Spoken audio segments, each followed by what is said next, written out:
So I wanted to share with you some guiding questions that were helpful to me as I closed out this quarter at the end of chapter 3. Let's be honest, I kind of did it at the beginning of chapter 4.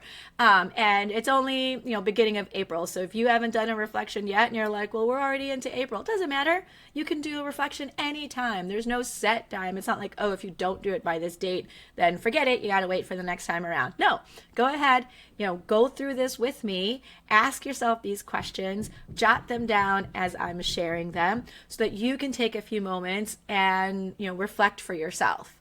So here are some questions to guide your reflection. First one, what is the accomplishment that you are most proud of from the first 3 months of 2026?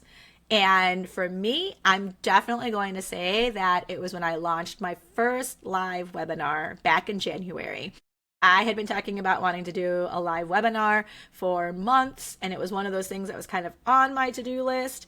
And I'm really thankful, again, with the work and support of my coach, that I was able to plan for and execute it.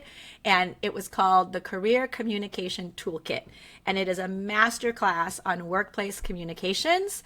And just so you know, I'm hosting another one later this month. So I will include in the show notes the link that you can get more information. It is a free masterclass. I highly suggest that you register. When you do, you actually get put into a drawing to win a free special 45-minute coaching session with me. And then when you show up live for the masterclass, you get a second bonus entry into that raffle to win that free session. So look for that link, Career Communication Toolkit. It is definitely the accomplishment I'm most proud of the first few months of the year. Second question, what has been my biggest challenge so far this year? So far, looking back, what's been the biggest challenge that you've had? For me, mine has been juggling the demands of being a solopreneur and building a business with everything else, the other demands that I have in my life. And since we don't find more time, right? I talk about that with clients all the time. You don't just find more time, just like you don't find life balance. You have to work at it. And so since I can't find more time, I've had to be purposeful about how I use my time effectively.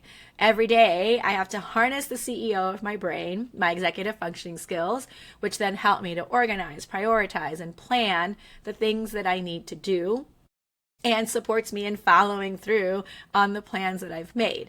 And if you haven't met the CEO of your brain yet, I will link my podcast episode where I introduce them. It's a fantastic episode. It's actually part of a 3-part series that I offer called the Neurodivergent Success Series. And it is, I believe, the second episode in the series, but I will put a link to that specific episode within the podcast notes so that you can check it out for yourself.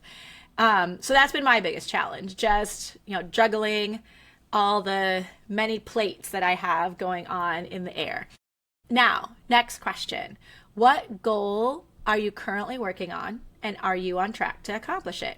So a personal goal for me that I have in 2026 is actually a goal I talked about last year, 2025, that I did not meet. I fell just short of it. And that was to complete a 5K race with an overall 9-minute mile pace. Now, truthfully, I have not been running as much as I usually do by this time of the year. But we've had a lot of really weird weather, and there have been things going on just kind of personally, some demands on my time. But regardless, I haven't been running nearly as much as I usually do around this time, and that's okay. Because again, we're only on chapter 4. I do have my first 5K of the year that's coming up this weekend, so I'll be able to get a good baseline of what my overall pace is right now. And then that will help me to make a plan of how to get to where I want to be by the end of my racing season. So that's the third question. And then the last question, have you tried something new or done something fun this quarter? And my answer is definitely yes and yes. I mentioned in a previous episode that I participated in the Iditarod shopping cart race slash bar crawl slash food drive for the very first time this year. And so it was both something new I had never done before, a little bit out of my comfort zone, but it was one of the most fun things that I have ever done. I simply cannot wait to do it again next year. Pictures are up from this year's event. I'm going to put a link to Shiditarad's page in the show notes as well, so you can kind of see what I'm talking about and also maybe get hyped up to join next year. So there you have it. 4 very simple questions to help guide your reflection as you head into the next chapters of 2026.